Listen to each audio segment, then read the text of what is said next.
કમજોરી, થકાન કેવા આત્મબળની કમી મહેસૂસ થાય છે તો આ 3 યોગાસન બનાવશે તને અંદરથી ફોલાદ. 1. વજ્રાસન. પાચન સુધારે છે અને માનસિક સ્થિરતા વધારે છે. ધ્યાન માટે બેસ્ટ પોઝિશન. 2. વીરભદ્રાસન. મસલ્સને મજબૂત બનાવે છે, બેલેન્સ અને સ્ટેમિના વધારે છે.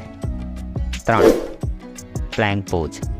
કોર, કાંધા અને હાથની શક્તિ વધારે છે, બોડીની સ્ટેબિલિટી સુધારે છે. રોજાના ફક્ત 5 મિનિટ આ યોગાસન કરો અને 21 દિવસમાં ફરક તમે પોતે જોશો.